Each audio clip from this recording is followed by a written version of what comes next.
नमस्कार, बुलेटिन लेकर मैं हूं आपके साथ संदीप निरंजन सरकार। चुनाव को लेकर बीजेपी पूरी तरह से एक्टिव मोड में नजर आ रही है। बीजेपी की तरफ से प्रदेश भर में लगातार म्हारा Haryana, non stop Haryana Jan Ashirwad rally का आयोजन किया जा रहा है, जिसमें खुद प्रदेश के मुख्यमंत्री नायब सिंह सैनी ने प्रचार की कमान संभाल ली। सीएम ताबड़तोड़ रैलियों को संबोधित कर रहे हैं। इसी कड़ी में नीलोखेड़ी में भी बीजेपी की जन आशीर्वाद रैली आयोजित हुई, जिसमें सीएम नायब सैनी पहुंचे और चुनावी जनसभा को संबोधित किया है। इस दौरान सीएम सैनी विरोधियों पर भी निशाना साधना नहीं भूले। क्या क्या काम किए हैं भाइयों। 6 जून को आचार संहिता हटती है।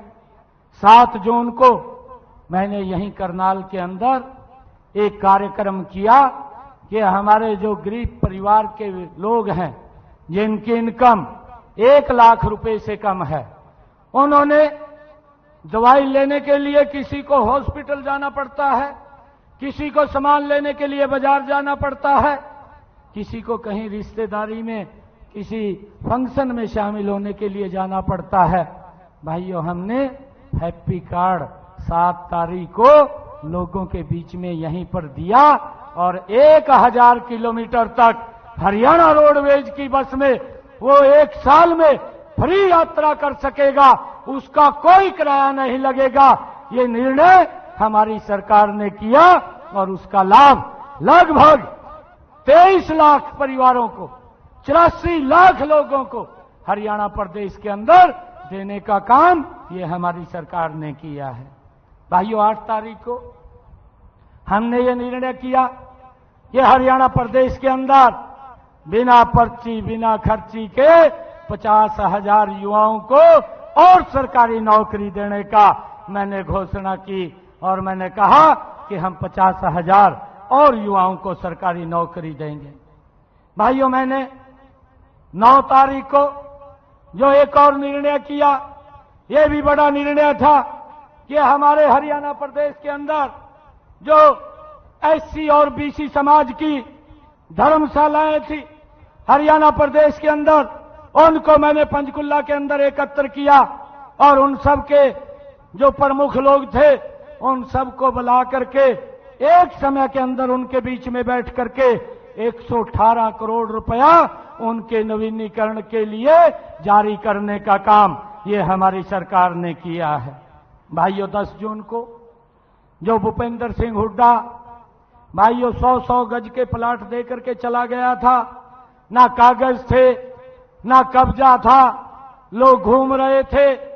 मैंने 10 जून को ये निर्णय किया, सोनीपत के अंदर बड़ा कार्यक्रम किया। दिल्ली में हरियाणा चुनाव को लेकर कांग्रेस के दिग्गज नेताओं ने प्रदेश में दूसरी पार्टियों से गठबंधन को लेकर कमेटी का गठन किया है। ये कमेटी केसी वेणुगोपाल की देखरेख में बनाई गई है, जिसमें अजय माकन, नेता प्रतिपक्ष भूपेंद्र सिंह हुड्डा और प्रदेश प्रभारी दीपक बाबरिया भी सदस्य होंगे। ये कमेटी आम आदमी पार्टी और समाजवादी पार्टी से गठबंधन को लेकर चर्चा करेगी।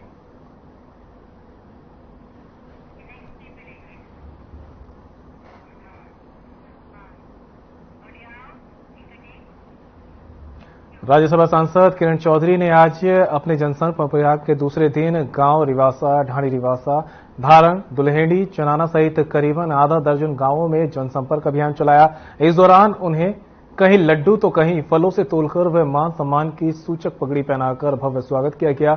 इस अवसर पर उन्होंने गांव रिवासा में उपस्थित जनसमूह को संबोधित करते हुए कहा कि उनके राज्यसभा सांसद चुने जाने से क्षेत्र के लोगों में भारी उत्साह है।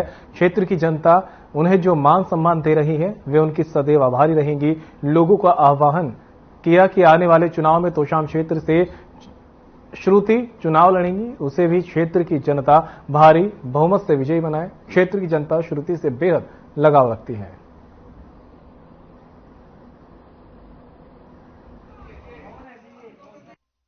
बहुत जबरदस्त ऊर्जा जो है पूरे क्षेत्र के अंदर है। लोग बहुत खुश हैं और जैसे मैं हमेशा कहती आई हूँ कि ये तो मेरा घर परिवार है, तो परिवार ही जो है वो ही आगे बढ़ाता है और निश्चित तौर पे आगे बहुत भारी बहुमत से श्रुति को यहाँ से जिता कर भेजेगा। आने वाले विधानसभा चुनाव में क्या स्थिति मान रहे हैं? बीजेपी कितनी सीटें हासिल करेगी? बहुमत जो है भाजपा की सरकार पूर्ण बहुमत के साथ सरकार बनाएगी, निश्चित तौर पर बनाएगी। और आप माहौल देख ही रहे हो, सारी जगह जो है इसी तरह का माहौल है। आने वाले समय में पूर्ण बहुमत से बनाएगी। बीजेपी में टिकट बंटवारे के सवाल पर पूर्व मंत्री कैप्टन अजय सिंह यादव ने कहा कि बीजेपी पूरी तरह से केंद्रीय राज्य मंत्री राव इंद्रजीत सिंह के दबाव में है, इसलिए पार्टी सही फैसला नहीं ले पा रही है। उन्होंने रेवाड़ी विधानसभा से कांग्रेस के प्रबल प्रत्याशी और इनके सुपुत्र विधायक चिरंजीव राव के नामांकन के सवाल पर कहा कि 2-3 दिन में लिस्ट फाइनल हो जाएगी और चिरंजीव 9 तारीख को रेवाड़ी में नामांकन करेंगे। इस मौके पर पूर्व मुख्यमंत्री भूपेन्द्र सिंह हुड्डा सहित कई बड़े नेता चिरंजीव को आशीर्वाद देने पहुंचेंगे।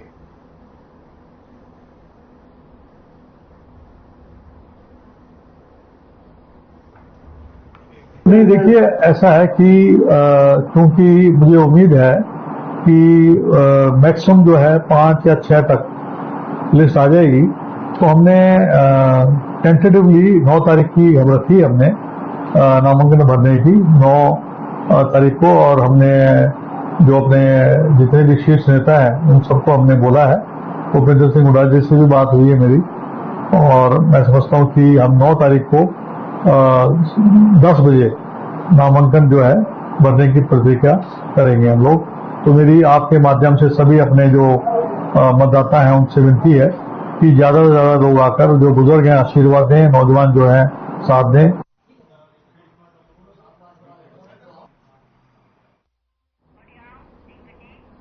नूंह में जिला निर्वाचन अधिकारी एवं उपायुक्त धीरेन्द्र खटगटा की अध्यक्षता में लघु सचिवालय में तीनों विधानसभा क्षेत्रों के लिए ईवीएम और वीवीपैट की प्रथम रैंडमाइजेशन की प्रक्रिया पूरी की गई है। इस मौके पर सभी राजनीतिक दलों के प्रतिनिधि और तीनों विधानसभा क्षेत्र नूंह, पुन्हाना और फिरोजपुर चिरका के रिटर्निंग अधिकारी उपस्थित रहे। जिला निर्वाचन अधिकारी ने बताया कि सभी राजनीतिक दलों की उपस्थिति में पारदर्शी तरीके से रैंडमाइजेशन प्रक्रिया करवाई जा रही है। इस पूरी प्रक्रिया की वीडियोग्राफी करवाई गई है।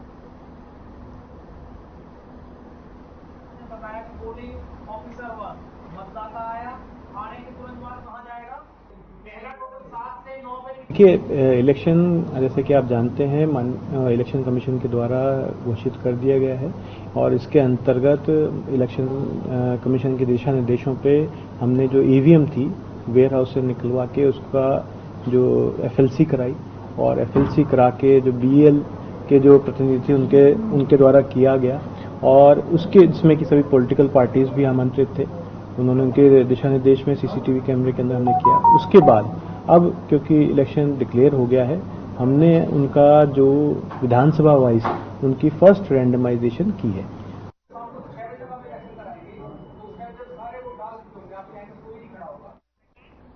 जिला निर्वाचन अधिकारी एवं उपायुक्त सुशील सारवान ने बताया कि भारत निर्वाचन आयोग की ओर से हरियाणा विधानसभा चुनाव के शेड्यूल में बदलाव करने के चलते 5 सितंबर से नामांकन प्रक्रिया शुरू होगी। वहीं अब 1 अक्टूबर की बजाय 5 अक्टूबर 2024 को मतदान होगा और 8 अक्टूबर को मतगणना होगी।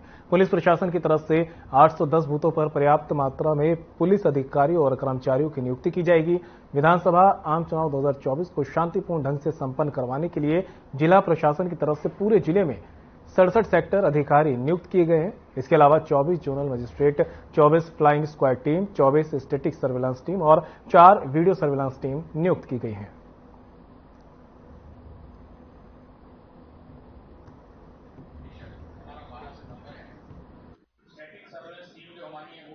पांच सितंबर से नॉमिनेशन शुरू हो जाएंगे। Last date of making nomination 12 सितंबर रहेगा। स्क्रूटनी ऑफ नॉमिनेशन 13 सितंबर को। Last date for withdrawal of candidature 16 सितंबर रहेगा। डेट ऑफ पोल जो है हमारे जिले की वो 5 अक्टूबर की है। काउंटिंग ऑफ वोट्स 8 अक्टूबर को है और date before which election shall be completed is 10 अक्टूबर तक पूरे चुनाव की प्रक्रिया।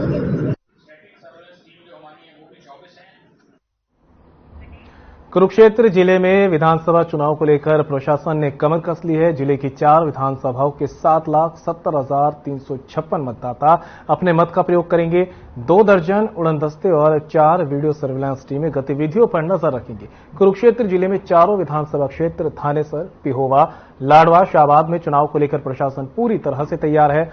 उपायुक्त सुशील सारवान के अनुसार 2 दर्जन उड़नदस्ते और 4 वीडियो सर्विलांस टीमें भी लगेंगी।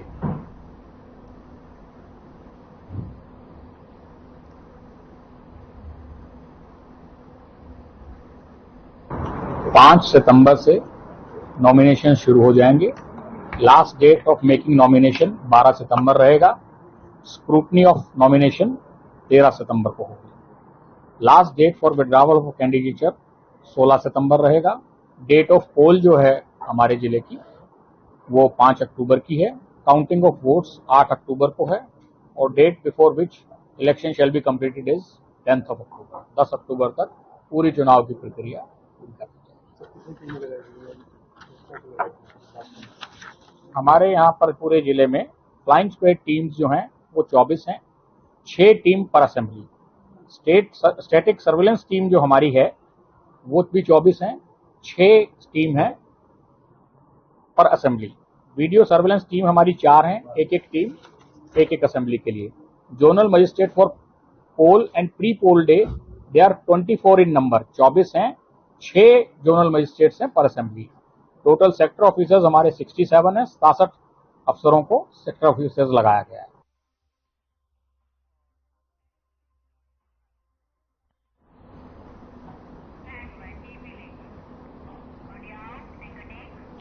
विधानसभा चुनावों के मद्देनजर झज्जर पुलिस ने सुरक्षा व्यवस्था मजबूत कर दी है। जिले भर में नाके लगाए गए हैं। बहादुरगढ़ में भी अलग अलग लोकेशन पर 17 नाके लगाए गए हैं। पुलिस नाकों पर हरियाणा पुलिस के जवानों के साथ सीआरपीएफ और आईआरबी के जवान भी तैनात किए गए हैं। डीसीपी मयंक मिश्रा ने बताया कि बहादुरगढ़ क्षेत्र में सुरक्षा व्यवस्था के लिए 3 कंपनियां पहुंच गई हैं। इसके साथ निर्धारित बूथों पर सुरक्षा के लिए तैयारी कर ली गई है। वहीं सुरक्षा जांच के दौरान भारी मात्रा में शराब भी बरामद की गई। उन्होंने लाइसेंसी हथियार धारकों से हथियार जमा करवाने को कहा है।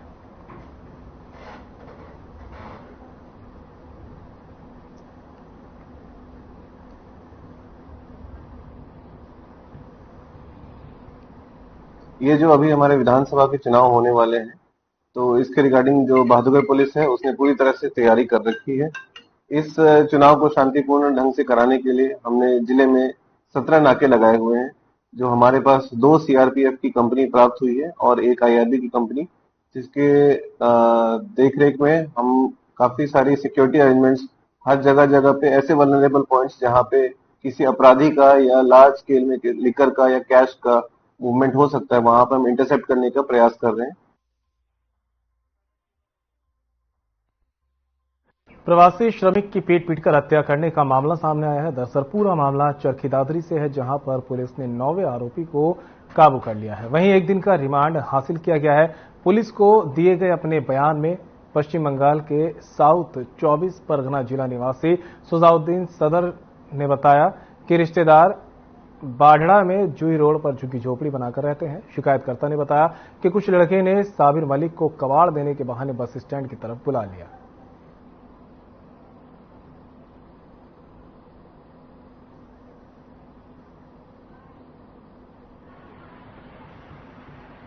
बाईस अगस्त को जो प्रतिबंधित मांस खाने के शक में जो एक युवक की हत्या हो गई थी, उसमें हमने 8 आरोपियों को पहले से ही गिरफ्तार किया हुआ है और 9वें आरोपी को जो डालावास का इंद्रवेश है उसको हमने कल गिरफ्तार किया है और आज हमने पेश किया उसको अदालत में।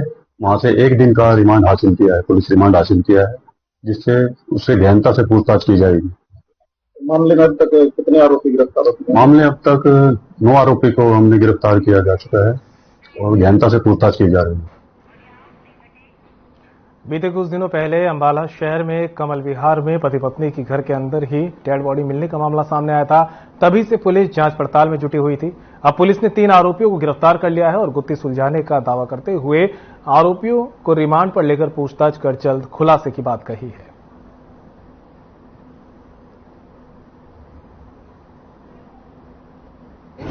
तो पिछले हफ्ते कमल विहार में जो एक कपल की डबल मर्डर का केस हुआ था, वो हम फाइनली सॉल्व कर पाए हैं।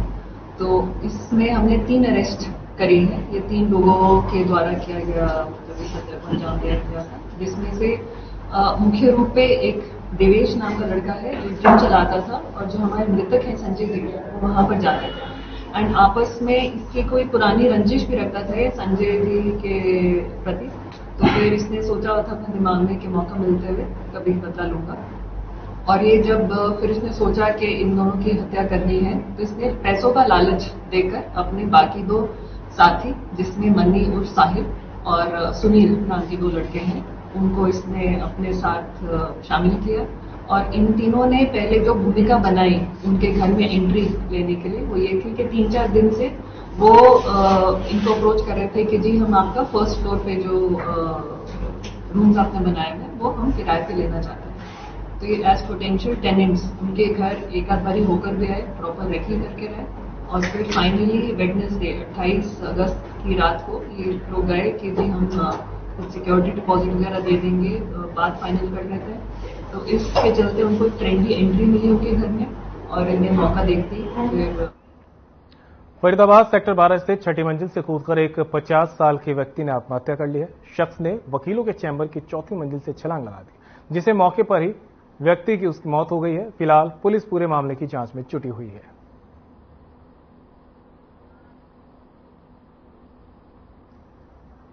Commission for protection of child rights एक स्टेट बॉडी है ना, हम राजकीय स्तर पे हैं और जिला स्तर पे काम होना है। बच्चों का जो भी विभाग है वो तो जिला स्तरीय कार्य होते हैं। तो हम लोग की कोशिश रहती है कि हम हर जिले में जाएं और जितने भी मेरे संबंधित विभाग हैं, जैसे पुलिस है, शिक्षा है, समाज कल्याण है, हेल्थ।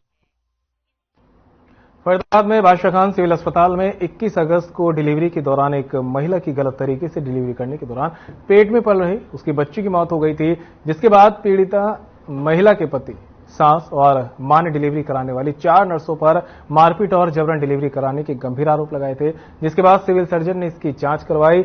अब इस पूरे केस में 3 एनएचएम की स्टाफ नर्स दोषी पाई गई हैं। इसको लेकर फरीदाबाद के civil surgeon doctor Ashok Kumar ने जानकारी देते हुए बताया, इस पूरे मामले में 3 स्टाफ नर्स दोषी पाई गई हैं, जिनके खिलाफ नियमानुसार कार्रवाई की जाएगी, जिसके लिए अब इन्हें टर्मिनेट या सस्पेंड किया जाएगा। इसमें अभी कल ही जो जांच कमेटी की है वो रिपोर्ट सबमिट हुई है और उसमें 3 जो नर्सिंग अफसर्स थे वहां पर उनको इस काम में दोषी पाया गया है कि उन्होंने अगर जो बच्चा उलझ गया था प्रसव के दौरान उसकी सूचना उन्होंने वहां पर उपस्थित जो लेडी डॉक्टर थी या सीनियर गायनेकोलॉजिस्ट थी उनको नहीं दी और जिसकी वजह से बच्चे की डेथ हुई है। तो उसको गंभीर दोषी समझते हुए इस पर उनको एक्शन के लेने के लिए उपायुक्त महोदय को देखा। हाँ, लड़की हुई थी। ओके, बड़े ऑपरेशन से हुआ। हाँ, मैडम ने मारा था। हाँ, पहचान मैंने मतलब 2 एक मार्क्स लगाई, एक पहचान ली है, 4 है उसमें। उनने खूब मारा है मेरे को। आपको मारा? हाँ। आपके साथ मारपीट की? हाँ, पेट में मारा, टैटिया मस्क रही थी मेरी, गाल पे टप्पड़ मारे थे, गोड़ पकड़ के खींचा था, फिर मैं नीचे आके गिर गई बेड पे, धरती पे गिर गई थी, फिर मैं फिर परा दिया, फिर खींच लिया है। चरखी दादरी की पुलिस विभाग की स्पेशल टीम ने बड़ी कामयाबी हासिल की है। बता दें कि दूध के कंटेनर में चूरा पोस्त और डोडा पोस्त की तस्करी की जा रही थी, जिस पर कार्रवाई करते हुए पुलिस ने तस्करों को गिरफ्तार कर लिया है। इसकी जानकारी बाडला के डीएसपी भारत भूषण ने प्रेस कॉन्फ्रेंस करते हुए दी है। उन्होंने बताया कि दादरी समसपुर बाईपास पर एक दूध के कंटेनर से चेकिंग के दौरान चूरा पोस्त और डोडा पोस्त पकड़ा गया। डीएसपी भारत भूषण ने बताया कि विधानसभा चुनाव को देखते हुए पुलिस विभाग ने नशे की तस्करी को रोकने के लिए स्पेशल टीमें गठित कर रखी हैं और किसी भी सूरत में नशा तस्करों को बख्शा नहीं जाएगा।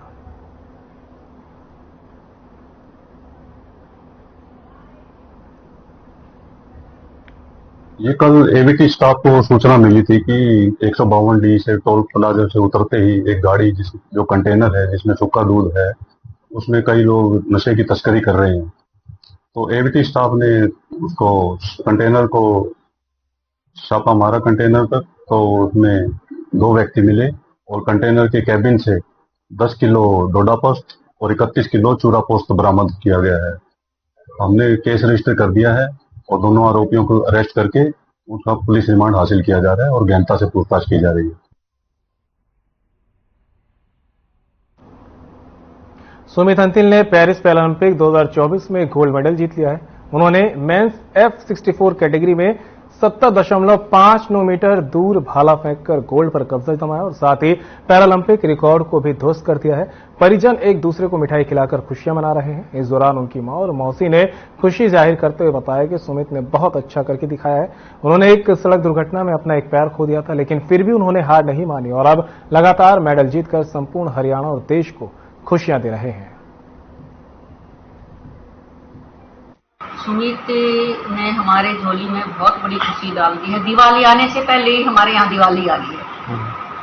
पूरे देश के लिए, पूरे स्टेट के लिए, पूरे जिले के लिए बड़े गर्व की बात है। उसने हमारा नाम इतना रोशन किया है। एक हादसे में उसका पैर जाने के बाद उसने हौसला नहीं छोड़ा। उसने दोबारा से उठ के खड़ा हुआ। उसने वो कर दिखाया जो दो पैरों वाले भी नहीं कर सकते। हमारे लिए बहुत खुशी की बात है। वो आएगा, हम दिवाली की तरह उसकी बड़ी धूमधाम से उसका स्वागत करेंगे। उसका नाम है पेरिस में उसका भी अनुष्ठान गोल्ड मेडल लेके आया है। हमें बहुत अच्छा लग रहा है। देश के लिए मेडल लेके आया। परिवार में, गाँव में, पूरे हरियाणा में खुशी है। मेहनत करता है। सुबह 4 घंटे सुबह, 4 घंटे शाम। शहीद उधम सिंह स्टेडियम नन्हेड़ा में अंडर 11 खंड स्तरीय खेलकूद प्रतियोगिता का आयोजन किया गया, जिसमें कई स्कूलों के बच्चों ने भाग लेकर अपनी कला का प्रदर्शन किया है। इस मौके पर दौड़, कुश्ती जैसे कई प्रकार की प्रतियोगिताओं का आयोजन हुआ। इस बारे में जानकारी देते हुए इंद्री खंड शिक्षा अधिकारी डॉक्टर गुरनाम सिंह ने बताया कि आज खंड स्तरीय 11 वर्ष से कम आयु के स्कूली बच्चों की खेल प्रतियोगिता का आयोजन किया गया। उन्होंने बताया कि इस प्रतियोगिता में छोटे लड़के और लड़कियां बड़े चाव से भाग लेकर अपनी कला का प्रदर्शन कर रहे हैं। ये आयोजन ग्राम पंचायत के सहयोग से किया जा रहा है। साथ ही युवाओं को नशे से दूर रखने के लिए खेलों की ओर आकर्षित करना जरूरी हो गया है। उन्होंने कहा कि इस प्रतियोगिता में लड़कों की उपेक्षा लड़कियां ज्यादा चाव से भाग ले रही हैं। मेरी सभी अभिभावकों से अपील है। सबसे पहले तो मैं सरपंच साहब का शुक्रगुजार हूँ कि इनने इतने बढ़िया हमें ग्राउंड दिया है और लगातार 3 टूर्नामेंट हमारे हो चुके हैं। हर टूर्नामेंट में इनका पूरा सहयोग हमारे साथ रहता है। ये बधाई के पात्र हैं और सहयोग देने के लिए। और आगे भी इन्होंने कहा कि हम यहाँ पक्का स्टेज भी बनवाएंगे और सरकार के सहयोग से चारों तरफ इसके 4 द्वारे भी करवाने की कोशिश करेंगे हम लोग। तो बहुत अच्छा लगा। तीसरा हमारा आज ये टूर्नामेंट हो रहा है अंडर 11। ये प्राइमरी के बच्चे हैं। बड़ा अच्छा लगा। बच्चों में उत्साह है पूरा हर प्रकार से और बच्चे बड़े चाव से 200 मीटर की दौड़ हो, चाहे 100 मीटर की दौड़ हो, चाहे कबड्डी हो, पूरे छोटे छोटे बच्चे बड़े उत्साह से इसमें भाग ले रहे हैं। आज ये जो प्रतियोगिता है ये प्राइमरी छोटे बच्चों की है, 11-12 साल की, जो 5वीं तक पढ़ते हैं। उनके शहीद उधम सिंह स्टेडियम ग्राम पंचायत नन्हेड़ा में की गई है और पंचायत का जो भी सहयोग होगा पूरा सहयोग इनके साथ रहेगा। और यही इन्हीं बच्चों में से लेकर के आगे कोई नीरज चोपड़ा बनेगा, कोई विनय फोगाट बनेगा, कोई बबीता फोगाट बनेगी। इन्हीं बच्चों से लेकर के आगे कोई बड़े बड़े खिलाड़ी बनेंगे। ये स्टेडियम में इस तरीके का कार्य करा। आज यहाँ पे अंडर 11 के गेम्स हैं स्टेडियम में नन्हेड़ा गांव में। और मैं जब सुबह सबसे पहले यहाँ आई तो मैंने देखा ग्राउंड में बच्चे नहीं थे, कोई भी नहीं था। तो मुझे लगा कि आज बच्चे नहीं हैं, लेकिन धीरे धीरे जैसे बच्चे सभी और सभी डीपी पीटीआई आए, बहुत अच्छा लगा कि इन छोटे बच्चों में भी इतना। यमुनानगर से गोमतला रोड पर चलने वाली बसें समय पर न आने और उनमें भारी भीड़ होने के चलते नांगल गांव के बस अड्डे पर छात्र छात्राओं ने क्षेत्रवासियों के साथ मिलकर जाम लगाया, जिसके बाद जठलाना पुलिस मौके पर पहुंची और छात्र छात्राओं को समझा बुझाकर जाम खुलवाया गया। वहीं बच्चों को आश्वासन दिया गया है कि जल्द ही उनकी समस्याओं का समाधान करवा दिया जाएगा। इस आश्वासन के बाद बच्चों ने जाम खोल दिया। ये बच्चे इसलिए इकट्ठे होते हैं जी, हमारी बहनें भी जाती है जी कॉलेज में, लड़कियां भी जाती है जी। हम उनको जैसे ही यहाँ पे लेकर आते हैं तो बस में जगह नहीं मिलती, बस पीछे से ही फुल होके आती है। वहाँ हमारे यहाँ पर बस स्टॉप पर बस नहीं रुकती। यहाँ पे कोई डीएम साहब कोई सुनाई नहीं कर रहा है। हमारे बच्चे ऐसे ही खड़े रह जाते हैं। बस वाला जब उसमें कोई जगह नहीं मिलती तो बस वाला नहीं रुकता, आगे चल जाता है। तो बच्चों के लेक्चर छूट जाते हैं, तो कई बच्चे घर वापस आ जाते हैं, कुछ चले जाते हैं पैदल धक्के दुक्के खा के, टेम्पो वगैरह कर करके। तो बस में कोई सुविधा नहीं मिल रही है हमको। यहाँ पे कोई बस नहीं रुकती। बस तो रुकी है, देखो अभी भी खड़ी है। नहीं, यहाँ पे बस नहीं रुकती। भीड़ इतनी होती है कि यहाँ पर बस नहीं रुकती कोई भी। सारे बच्चे पहले लेक्चर हमारा छूट जाता है कॉलेज का हर रोज। कितने समय से दिक्कत बनी हुई है? जब से हमको 1 साल हो गए यहाँ कॉलेज के चक्कर लगाते पर बस नहीं। कहाँ पढ़ते हो आप? हम JNK कॉलेज यमुनानगर।